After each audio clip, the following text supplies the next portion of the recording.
میں نے پہلا قرآن کا نسخہ جو ہے وہ 2017 اور 18 میں لکھا تھا. تو اس کے بعد میں نے 2-3 نسخے لکھے. تو اس کے بعد مجھے خیال آیا کہ جب کوئی کام آپ کو آتا ہے تو اس کو مختلف اندازوں میں کرنا چاہیے.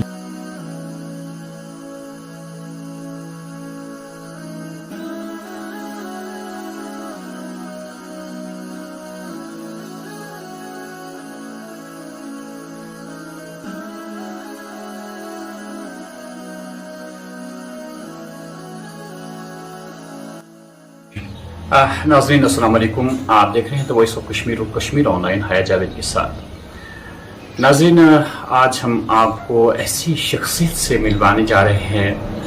مصطفیٰ جمیل ہے جن کا نام.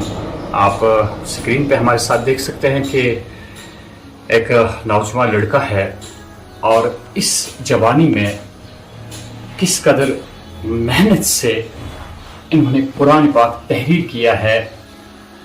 ہم پوری تفصیل سنیں گے ان سے اس بارے میں کہ کیسے انہیں لکھا, کن مشکلات کا سامنا کرنا پڑا انہیں اور اس مقام تک پہنچنے میں انہیں کتنا ٹائم لگا. پہلے ہم ان کا خیر مقدم کرتے ہیں. ہم چاہتے ہیں کہ پہلے آپ خود ہی سامعین کو یہ اپنی پوری انٹروڈکشن دیں گے, اپنا تعارف دیں گے, اس کے بعد ہم اس قرآن پاک پہ بات کرنے جائیں گے. سب سے پہلے بہت بہت شکریہ آپ کا یہاں آنے کے لیے. میرا نام مصطفیٰ ابن جمیل ہے. میرا تعلق گریز کے تلیل علاقے سے ہے. جی تو یہ قرآن پاک آپ کو کیسے یہ دماغ میں آیا کہ میں اس طرح کا قرآن پاک لکھوں؟ کیا منظر تھے اس کے پیچھے؟ کیسے آپ نے محسوس کیا کہ اس قسم کی میں یہ قرآن پاک تحریر کروں؟ جی, قرآن پاک لکھنے کا جو شوق تھا یہ مجھے 2016-17 میں جب میں نے شروع میں اپنا دستخط سدھارنے کے لیے پریکٹس شروع کی تھی, تو جب میرا دستخط صحیح ہوا تو اس کے بعد میں نے قرآن پاک لکھنا شروع کیا تھا. میں نے پہلا قرآن کا نسخہ جو ہے وہ 2017 اور 18 میں لکھا تھا. تو اس کے بعد میں نے 2-3 نسخے لکھے.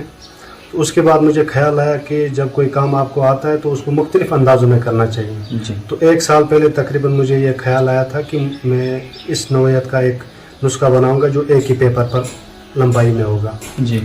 تو پھر اس کے بعد 1 سال تقریباً اس پروجیکٹ کو سوچنے کے بعد پھر جو اس میں میٹیریلز لگتے تھے وہ ادھر کشمیر میں اویلیبل نہیں تھے, تو اس کے لیے مجھے دہلی جانا پڑا جہاں میں نے یہ پروجیکٹ مکمل کیا.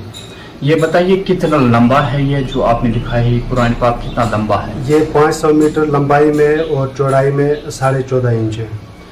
اس کے بعد جب آپ کو دماغ میں آیا, آپ کو پہلے پریکٹس تھی, جیسے کہ ہم سامعین کو دکھائیں گے کہ کس طرح یہ بالکل الگ الگ طریقے سے الفاظ لکھے گئے ہیں, تو ان میں خصوصی طور پہ کیا چیز آپ کو ضرورت پڑی جس سے یہ آپ نے تحریر کیا؟ اس کے لیے جو پیپر لگتا ہے وہ باقی پیپر سے مختلف ہوتا ہے. کیلیگرافی کے لیے الگ پیپر لگتا ہے, آرٹ پیپر. تو اس میں جو انک ہے وہ بھی کیلیگرافی کے لیے الگ انک آتی ہے, وہ بھی. اور جو رول فارم میں مجھے اس نوع کا پیپر چاہیے تھا وہ ادھر نہیں مل سکتا تھا مجھے, بعد میں وہ فیکٹری سے میں نے آرڈر کروایا. اس کے بعد تقریباً 7 مہینے کل پروجیکٹ میں لگے. لکھنے میں مجھے 3 مہینے لگے اس قرآن کو تحریر کرنے میں. نسخ فونٹ میں نے اس کو لکھا ہے. تو اس کے بعد 1 مہینہ مجھے الگ سے ڈیزائننگ کے لیے لگا, جس میں کم و پیش 13 لاکھ نکات ڈال کر میں نے اس کی جو بارڈر ہے اس کو ڈیزائن کیا. قرآن پاک تو آپ نے لکھا ماشاءاللہ, یہ ایک بہت بڑا کام ہے. جس طرح سے یہ پہلا اس قسم کا قرآن پاک ہمیں نظر آ رہا ہے جو آپ نے تحریر کیا ہے. لیکن قرآن پاک لکھنے کے ساتھ ساتھ بائی پروفیشن مطلب آپ کیا کرتے ہیں؟ فی الحال تو میں کوئی اور کام نہیں کرتا. فی الحال میں یہی کام کرتا ہوں, کیلیگرافی کا کام کرتے ہیں. اس میں اپنے والدین کا بھی ایک اہم رول ہوتا ہے کہ بچہ جب انگیج ہوتا ہے کسی چیز سے لگاتار اس پہ کام کرتے رہنا. آپ کے والدین اور باقی آپ کے گھر والوں کا کیا رول رہا ہے اس میں؟ گھر والوں کا خصوصی رول رہتا ہے جب انسان ایسا کام کرتا ہے جو مکمل آپ کو گھر میں ہی بیٹھ کر کرنا ہے. اگر گھر والوں کا سپورٹ نہ ہو تو یہ کام نہیں ہوتے, کیونکہ اس میں اکثر وقت جو ہے وہ پریکٹس میں لگتا ہے. 17-18 گھنٹے گھر کے اندر ہی بیٹھ. باقی لوگوں کے ساتھ خاص تعلقات تو نہیں ہوتے, لیکن جو قریبی رشتہ دار ہیں ان کی طرف سے کافی سپورٹ ہوتا ہے, حوصلہ افزائی ہوتی ہے, تو وہ ہیلپ کرتے ہیں. دلی میں آپ خصوصاً دلی کا موسم اور کشمیر کا موسم اس میں کافی بالکل یہاں کا ایک موسم اور دلی کی گرمی ایسا تو محسوس نہیں کیا آپ نے کہ وہاں پہ آپ کو کافی تکلیف بھی ہوئی ہوگی؟ تو کیسے آپ نے یہ برداشت سب کچھ کیا؟ مجھے تو عادت اتنی گرمی میں تھی نہیں، لیکن اب مجھے یہ پروجیکٹ تو کرنا تھا، اس کو میں ادھورا نہیں چھوڑ سکتا تھا. لیکن جب میں شروعات میں گیا تھا ونٹر میں تب تو ٹھنڈی رہی تقریباً 2-3 مہینے، لیکن اس کے بعد جب گرمی آ گئی پھر مجھے کام تو کرنا تھا. لیکن ادھر میں اپنے چاچا کے گھر میں تھا، وہاں انہوں نے فیسلٹیز وغیرہ رکھی تھی جس سے مجھے کوئی پریشانی نہیں ہوئی. یہ قرآن پاک محض یہاں پہ رکھنے کے لیے ہے یا اپنے لیے ہے؟ آپ کو کہاں کس نے آج تک اس کو دیکھا اور کہاں اس کا نام ہے آج جہاں پہ ہم یہ کہہ سکیں کہ آپ نے ایک بہت بڑا کام کیا؟ جی، اس کا یہ جو پروجیکٹ ہے یہ لنکن بک آف ریکارڈز میں آیا ہے، 500 میٹر لینگتھ میں جو رول ہے اس کا لنکن بک آف ریکارڈز میں ہے. اس کے علاوہ ایشین بک آف ریکارڈز اور انڈین بک آف ریکارڈز سے میرا رابطہ ہو گیا، لیکن کچھ ڈاکومنٹ مجھے فل اپ کرنے ہوں گے جو میں نے ابھی تک نہیں کیے مشغولیات کی وجہ سے. میں کل ہی آیا ہوں دہلی سے. ابھی آپ کل ہی آئے ہیں دہلی سے. ابھی لگتا ہے کہ جب ہمارا پروگرام یہ تو کم سے کم بالکل آئیں گے یہاں پہ اور آپ سے مختلف سوالات بھی ہوں گے اس ٹائم. اس کے لیے آپ بھی تیار رہیے کہ سارے کے سارے جو ہے، کیونکہ یہ ایک بہت بڑا کام ہے جو قرآن پاک لکھنا، اس طرح لکھنا، یہ ایک بہت بڑا کام ہے.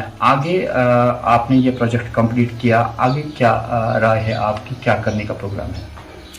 میں نے کئی سالوں سے بڑے بڑے پروجیکٹس پہ سوچا ہے. میرے ذہن میں کچھ بڑے پروجیکٹس ابھی ہے، لیکن وہ میں ابھی بیان نہیں کر سکتا کہ وہ کون سے پروجیکٹس ہیں. لیکن مجھے اس سے بھی بڑے بڑے انشاءاللہ پروجیکٹس کے لیے میری تیاری ہے. کچھ لوگ ایسے بھی ہوتے ہیں جو آپ کو یہ کہیں گے کہ یہ قرآن پاک آپ اپنے پاس نہیں رکھیے بلکہ کسی ایگزیبیشن میں یہ لیا جائے گا. کیا آپ اس کے لیے تیار ہیں؟ یہ شوق سے، اگر ایسی کوئی مجھے اگر اس طریقے سے کوئی معاملہ پیش آتا ہے تو میں تیار ہوں، کیونکہ میرے پاس لکھے ہوئے نسخے کافی ہے. اس سے پہلے بھی میرے پاس ابھی 3 نسخے گھر میں ہیں جو میں نے اس سے پہلے لکھے. یہ میرا 4تھا نسخہ ہے زندگی میں جو میں نے لکھا ہے. اس پہ تھوڑی سی تفصیل بتائیں گے کیا لکھا؟ جی، پہلے جو میں نے قرآن پاک لکھا تھا 2018 اور 19 میں، 17 اور 18 میں، وہ 21 کلو وزنی تھا اور وہ بھی لیمینیٹڈ تھا، لیکن وہ الگ اوراق میں بٹا ہوا تھا تو وہ بند بھی نہیں ہوا بعد میں. تو وہ اسی طریقے سے مجھے اس کے بعد میں نے ایک نستعلیق فونٹ میں ایک نستعلیق میں لکھا ہے ایک قرآن پاک، وہ بھی گھر میں مجھے موجود ہے. اس کے بعد میں نے نسخ کا دوسرا ایک پروجیکٹ شروع کیا تھا، اس پہ ابھی مجھے تھوڑا کام ہے ٹرانسلیشن کا، تو وہ بھی انشاءاللہ مکمل ہو جائے گا. اکثر بیشتر ایسا بھی دیکھنے تو اس کے بعد بھی کیا پروگرام ہے آپ کا؟ اگر آپ اس قسم کی چیزیں لکھتے گئے تو اپنی زندگی کے لیے کچھ کرنا پڑتا ہے، حالانکہ ایک بہت بڑا کام ہے دینی اعتبار سے. تو نفسانی طور پہ انسان سوچتا ہے کہ مجھے کچھ نہ کچھ کرنا چاہیے. کیا سوچا ہے آپ نے؟ دیکھیے، کیلیگرافی کا جو فیلڈ ہے اس میں کما بھی سکتا ہے انسان، لیکن اس کے لیے پھر بڑے پروجیکٹس پہ اتنا ٹائم نہیں دینا ہے، تھوڑا ٹائم اس کے لیے نکالنا ہے. تو اس میں کمائی بھی ہوتی ہے، آرٹ میں انسان پیسہ کما سکتا ہے. تو ابھی میرا ارادہ ہے کہ میں جو اس میں 18 گھنٹے دیتا تھا اس میں سے کچھ وقت میں نکالوں گا اس چیز کے لیے بھی. سب سے پہلے مجھے جب میں نے اپنی ہینڈ رائٹنگ سدھارنے کے لیے میں نے پریکٹس کی تھی، مجھے کوئی بھی ارادہ نہیں تھا کہ میں کیلیگرافر کبھی بنوں گا. ابھی بھی میں خود کو مکمل کیلیگرافر تو نہیں کہہ سکتا. میں پریکٹس کر رہا تھا اپنی ہینڈ رائٹنگ سدھارنے کے لیے. جب مجھے اس میں سدھار محسوس ہونے لگا تو اس کے بعد میں نے قرآن کو لکھنا شروع کیا. سب سے بڑی مشکل اس کام میں یہ ہوتی ہے کہ آپ کو 18 گھنٹے روزانہ پریکٹس کرنی اور کام کرنا اور دنیا سمجھے کہ ٹائم پاس کر رہے ہیں. سب سے بڑی پریشانی ہے. اور خواب دیکھنا تو اس سے بھی بڑی پریشانی ہے اس دور میں کہ جب انسان کچھ مختلف سوچتا ہے کہ میں ایسا کروں گا، کچھ بڑا جب سوچتا ہے تو اس کے لیے مشکلات تو ہوتی ہے. مجھے بہت اچھا لگ رہا ہے، بہت خوشی محسوس ہوتی ہے، کیونکہ یہ وہ خوبصورتی ہے جو میرے دل میں کبھی قرآن کے لیے ہوا کرتی تھی، یہ میں نے کاغذ پہ حقیقت میں اتاری ہے. اس میں صرف آپ میرے لگاؤ کا اندازہ اس چیز سے لگا سکتے ہیں کہ مجھے اس کی بارڈر کی ڈیزائننگ کے لیے میں نے اس میں تقریباً 13 لاکھ نکات لگائے ہیں اس کی ڈیزائن کرنے کے لیے. 18 گھنٹے کے حساب سے روزانہ کام کیے، تو اس سے آپ اندازہ لگا سکتے ہیں کہ مجھے کتنی دلچسپی ہے. دیکھیے، کیلیگرافی کے حوالے سے ابھی کشمیر میں جو ینگ جنریشن ہے ان میں جذبہ بڑھ رہا ہے، تو اس وجہ سے ابھی ادھر کیلیگرافی کے لیے اکیڈمیز بھی کھلی ہوئی ہیں، وہاں رابطہ کر سکتے. یا اس سے آسان ایک طریقہ یہ ہے کہ ابھی سوشل میڈیا پہ، یوٹیوب پہ، فیس بک پہ اس چیز کی باضابطہ کلاسز ہوتی ہے. اگر کوئی کلاس لینا چاہے تو بالکل فری ہے، شوق سے لے سکتے ہیں. تو اس میں کام کرنا چاہیے، کیونکہ آرٹ کو ہم اس طریقے سے نہیں چھوڑ سکتے جس طریقے سے ہم اب مشینری پہ بھروسہ کر کے باقی چیزوں کو توجہ نہیں دے رہے. کم سے کم اگر توجہ نہیں دے رہے ان کا ویلیو بھی تو گرانا نہیں چاہیے. بالکل اس میں سب سے بڑی چیز یہ ہے کہ آپ کو جب قرآن پاک تحریر کرنا ہے تو آپ کو جتنے بھی گھنٹے کام کریں گے باوضو رہنا ہے. تو اس کے بعد آپ کو صرف لکھنا ہی نہیں ہے، کیونکہ اللہ تعالیٰ کے سامنے جواب دہی بھی ہے کہ میں نے صرف لکھا.